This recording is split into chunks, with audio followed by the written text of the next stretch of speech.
não parar, não precipitar e não retroceder. Então dizer para esse cara, sabe quando nós vamos parar? Nunca. Nunca na sua porca vida. Né?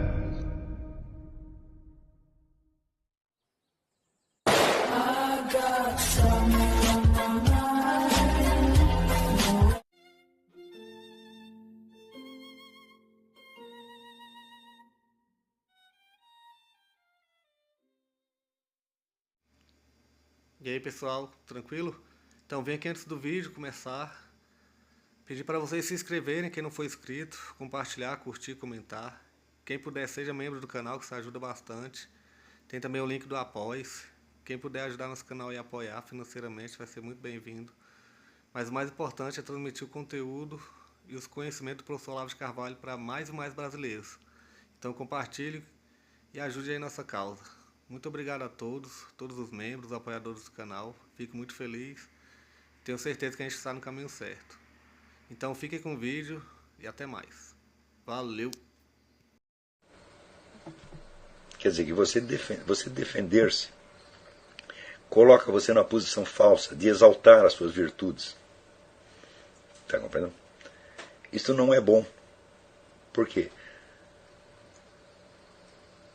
As suas virtudes, se você as tem, devem transparecer nas suas obras, naquilo que você fez. Não no seu discurso de autoexaltação. Ao contrário. Nós devemos ter um discurso de autoacusação para a gente apresentar diante de Deus. Deus, eu fiz isso, mas aquilo, eu sou muito pior do que eu mesmo imaginava. Eu sou uma decepção, eu sou uma fraude, eu sou vigarista, eu sou um nada. Tá certo? E você deve dizer isso não como exagero retórico, você deve dizer isso com consciência de que isso é verdade.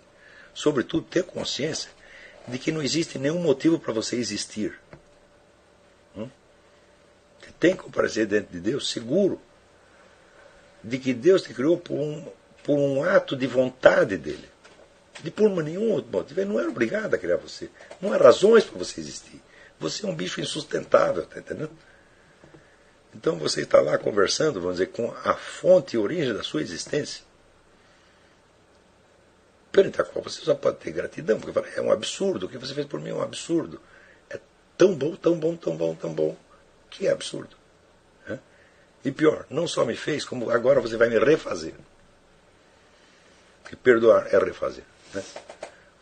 Eu estraguei tudo e você vai me refazer espiritualmente. Né? Então, é importante você ter essa consciência. E para isso é importante que você não se defenda, tá certo? Dos atacantes. Não viva num permanente ato de autojustificação. Então o que é que você faz perante os ataques? Ataca mais. O sujeito logo muda de assunto. Entendeu? Às vezes as pessoas estranham por que eu faço isso. Falam, mas eu faço por esse motivo, isso é uma técnica. Pô. Quer dizer, por que eu vou dar satisfação ao vagabundo, mentiroso, intrigante? Eu dou satisfações a Deus. Eu não posso tratar o sujeito como se fosse Deus. Seria uma blasfêmia tremenda. Então, por outro lado, você veja que as pessoas que têm alguma condição financeira, social melhor,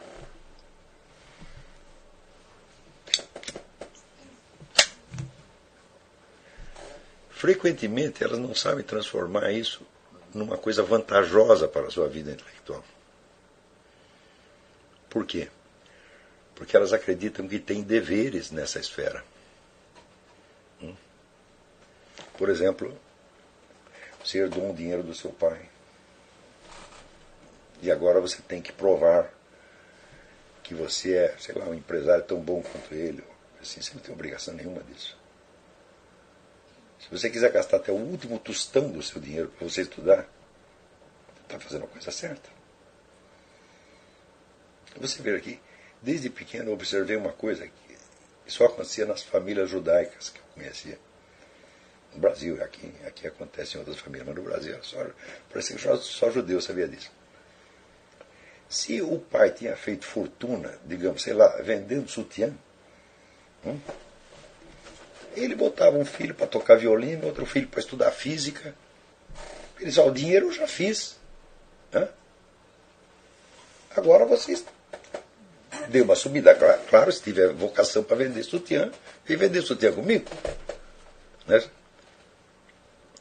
Mas as outras famílias não. Se o sujeito vendia sutiã, ele quer que todo mundo fique vendendo sutiã eternamente.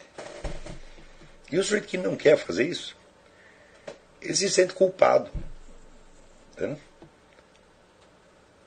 E às vezes ele odeia aquela imposição paterna, mas ao mesmo tempo ele fica querendo mostrar para ele mesmo, ou para o pai, que ele é capaz de fazer aquilo. Para quê? Por que você vai aceitar um desafio que não é seu?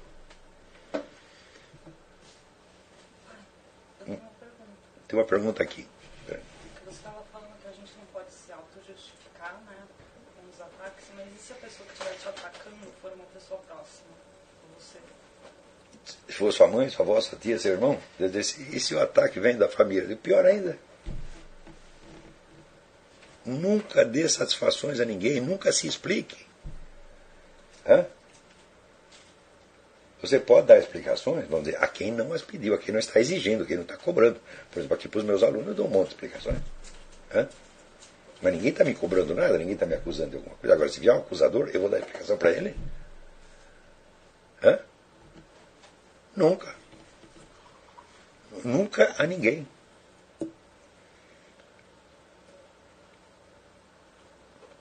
Defender-se é acusar-se. Quer dizer, você precisa ter uma posição, vamos dizer, de extrema humildade perante Deus e de altivez perante os maliciosos. Você tem que ter autoridade sobre os maliciosos. Se for preciso humilhá-los, faça isso. Você não está fazendo mal nenhum para eles. Agora, pessoas que, vamos dizer, tão inocentes aqui para os alunos, não me acusaram de nada, ninguém está me cobrando coisa nenhuma, ao contrário, me tratam com mau respeito. Então, isso é claro que eu posso dar uma explicação. Está entendendo? Vira, o medo de que pensem mal de você. Às vezes gasta anos da sua vida tentando dar uma impressão melhor a pessoas que poderiam pensar mal de você. Mas por que elas deveriam pensar mal de você? E, aliás, por que elas deveriam pensar alguma coisa a seu respeito? Se tem uma coisa da qual eu já me livrei há muitos anos, é ter opiniões sobre pessoas. Eu te pergunto, o que você acha do fulano? Não acho nada.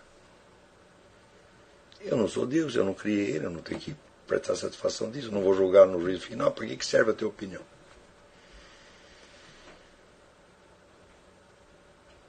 Julgar pessoas. Às vezes você pode julgar atos, aquele ato em particular, porque se aquilo te afeta.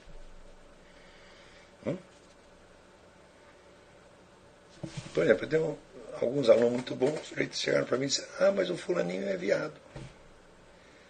Eu digo, meu filho, ele veio me pedir, eu quero largar isso, me ajuda. Ele não pediu nada. Mas isso é feio, etc, etc. Eu falei, meu filho, se tirar todos os pecadores da igreja, não sobra um. Então por que este pecado em particular vai ter que ser tão horroroso que a gente não possa aceitar aquela pessoa na nossa convivência? Por quê? Eu sei lá se o outro é adúltero, se é bêbado, se é viciado, se é ladrão, não sei. Eu não sei, não quero saber.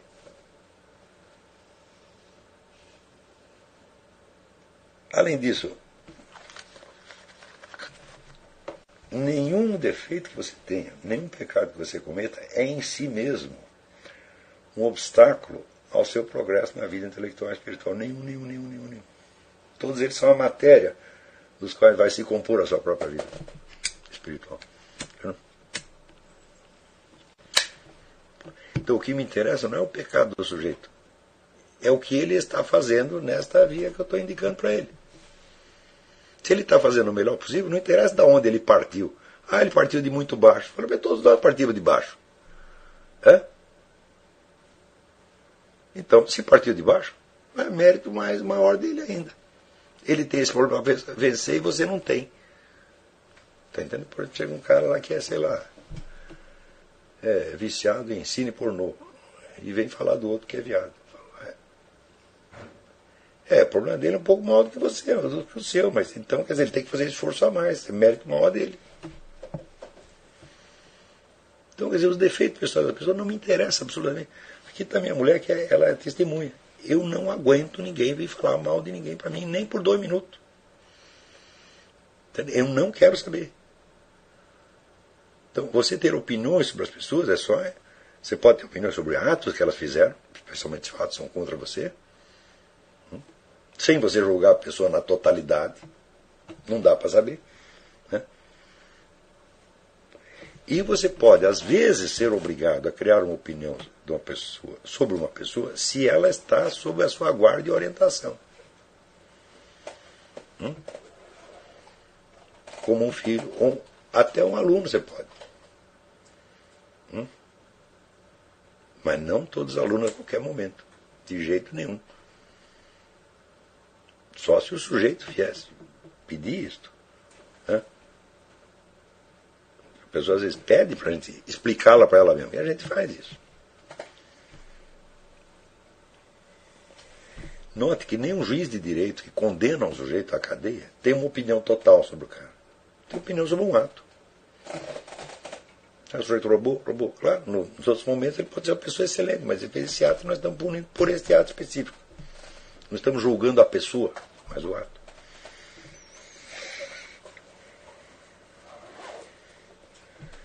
Esta coisa, vamos dizer, da hierarquia no julgamento, é o elemento fundamental da educação doméstica e depois da educação religiosa. Eu vejo que hoje isso é a coisa que mais falta. As pessoas julgam os outros por coisas meramente empíricas, aleatórias, entendeu? Conforme aquilo lhe desagradou no momento. E, primeiro, não era para julgar as pessoas. Segundo, se é para julgar, você, por favor, você tem que entender, vamos dizer, primeiro, qual é o sistema de regras morais que ele está seguindo no coração dele. Né? Segundo, se esse sistema faz sentido. Se ele é aceitável, e como é que você relaciona isso com o seu próprio sistema de valores? Né? Tem que levar tudo isso em conta. Então, por exemplo, outro dia eu recebi uma carta no sujeito falando muito mal do Júlio Severo. Ele disse, o Júlio Severo só desce o cacete no movimento gay e ele não faz nada para ajudar os ex-gays. Eu digo, por que todos têm que fazer tudo o que há de bom? Por que o bem não pode ter uma divisão de trabalho? Não é isso? O que o Júlio Severo pode fazer por um ex-gay? O Júlio Severo é psicólogo, é terapeuta? Não, ele não sabe lidar com isso. Mas ele é um crítico social, cultural, vigoroso, muito bom. Então ele está fazendo a parte dele e outra pessoa faz a outra parte. Não é isso? Então, às vezes a pessoa também cobra de mim. Por que você nunca falou nada a respeito de tal ou qual coisa? Eu digo, porque eu nunca tive a presunção de escrever sobre tudo. Não é isso? Por que eu deveria fazer isso? E por que eu deveria ter opinião sobre tudo? Vamos fazer uma pausa aqui, depois eu respondo as perguntas. Então vamos lá, vamos continuar. Aqui tem uma pergunta do Rui Sá. O e-mail dele é muito longo, eu não vou poder ler inteiro. Em primeiro lugar, ele me recomenda a leitura do livro de Mormon. Eu não li, vou ler. Não digo que vou ler agora, mas qualquer hora eu leio. E daí ele faz uma observação aqui. Na última aula não concordei com o que o senhor disse sobre a Bíblia, que as Escrituras não devem ser entendidas ou compreendidas. Agora, olha, Rui, eu não disse isso. Não disse isso, mas de jeito nenhum.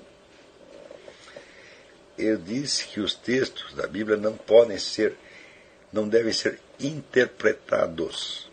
Porque a interpretação, vamos dizer, é uma técnica, é uma arte até ensinada academicamente, e para os textos bíblicos ela não funciona. Certo? Pelo menos ela não funciona, vamos dizer, num primeiro momento. Você precisa entender que há uma diferença essencial entre o que é um texto sacro e o que é um texto humano. Um texto humano é um conjunto de percepções e pensamentos humanos transmitidos de um ser humano para outro ser humano. Um texto sacro é um componente de um fato que não foi inventado por nenhum ser humano. É um componente, um elemento de uma cadeia de fatos miraculosos que se sucederam desde a Anunciação até a redação do Evangelho. E continuaram se sucedendo depois. Então, primeiro você tem que aceitar aquilo como fato. Tá certo? Não como texto. E a própria redação do texto faz parte da sucessão de eventos miraculosos. Né? E a palavra compreensão não se aplica precisamente a isto, porque compreensão significa apreensão, quer dizer, você vai fazer aquilo um conteúdo seu. E não é exatamente isto o que se passa com o texto sacro. Não é você que o compreende, é ele que te compreende, é ele que te abrange. Quer dizer, você, a sua vida, a sua realidade, é uma ilustração do que está no texto. Então, você está perante o texto como não como o espectador de uma peça está perante a peça, mas como o personagem da peça está sobre a peça, está para a peça. Então, se você está lá assistindo Hamlet, você está vendo o conjunto do que aconteceu, você enxerga aquilo de fora e você tem uma compreensão intelectual daquilo. É isso. Mas os personagens, eles estão vivendo aquilo, mas cada um só sabe um pedaço da história. Como faria um personagem para tomar consciência do enredo que o envolve? Não é certamente se colocando fora do texto e examinando como observador. Não é. É assumindo a realidade daquilo que está acontecendo e permitindo que a sua inteligência seja moldada pelo conjunto da realidade que lhe está sendo imposta. Quer dizer, é uma espécie de adequação sua ao texto, e não a adequação do texto às categorias interpretativas que você já tem. É nesse sentido que eu estou dizendo que não deve ser interpretado. Eu não digo que não deve ser entendidos ou compreendidos. Eu devo dizer que a própria noção de entendimento ou compreensão é precária em função disso. Então, quando você compreende um texto humano, você o integra em estruturas intelectuais já existentes. E o texto bíblico não, ele está, ao contrário, está fundando novas estruturas que não tem nada a ver com o que você sabia antes. E que se superpõem ao que você sabia antes, com uma diferença infinita. Eu vou lhe dar um exemplo. Leia o livro do Northrop Frye, The Great Code, onde ele mostra que praticamente todos os enredos da literatura ocidental têm fonte bíblica. Ou seja, aquelas histórias da Bíblia geraram infinitas histórias, cujo sentido está vinculado à sua origem bíblica. Então isso quer dizer que a Bíblia é a fonte de todos os modelos de situações humanas que nós podemos compreender, que nós podemos viver. Os outros textos não, eles expõem uma situação, outra.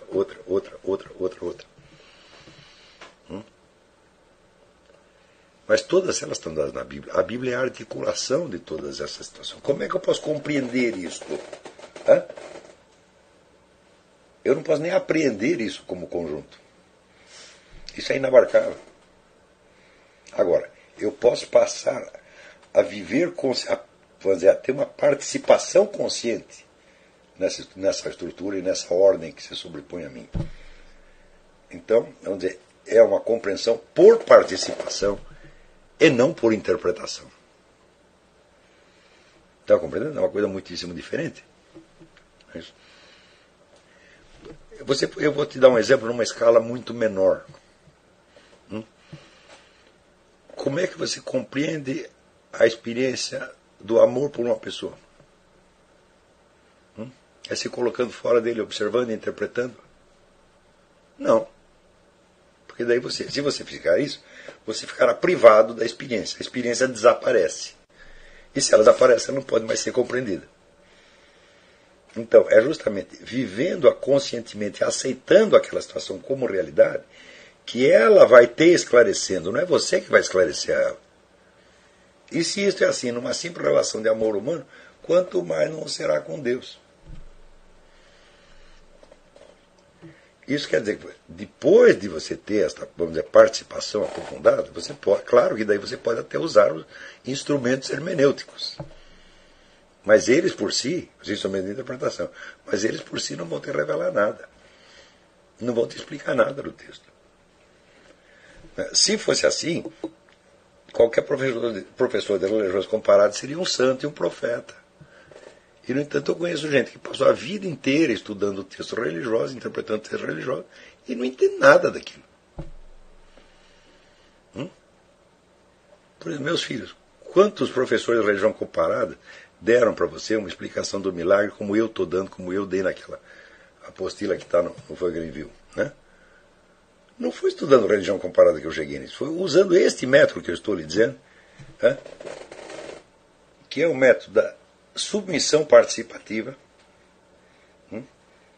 é o método de me integrar numa outra realidade divina que me transcende, né?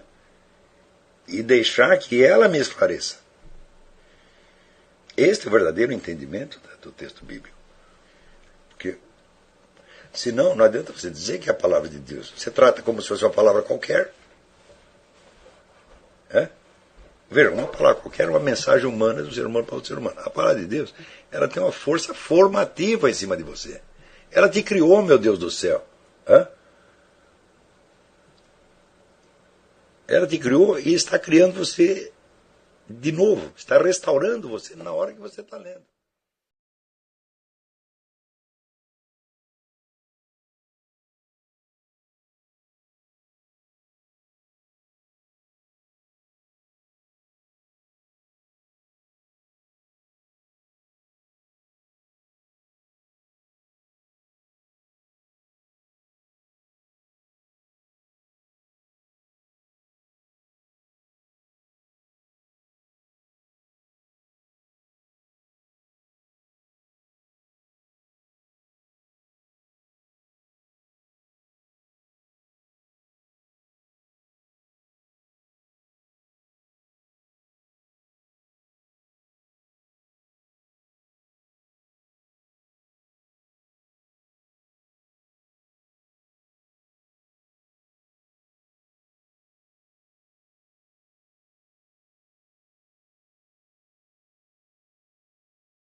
Chegamos a mais um final de uma aula, de um vídeo. Espero que tenham gostado.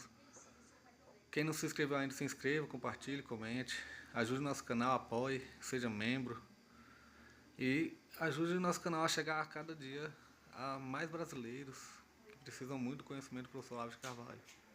Então é isso aí, fique com Deus, até o próximo. Valeu! Então é isso aí, pessoal. Que é o nosso canal. Que são alguns livros que eu já li. A maioria foi doação, mas alguns eu adquiri, professor Olavo de Carvalho. Alguns livros se perderam aí que eu emprestei. Professor Alexandre Costa. A Bíblia Sagrada. 10 lições sobre Karl Marx. Indico a não ler esse livro, que é muito ruim mesmo. Alguns pensadores aqui que realmente, como o professor Olavo de Carvalho disse, não são pensadores. Valeu, tamo junto aí. Apoie nosso canal, seja membro.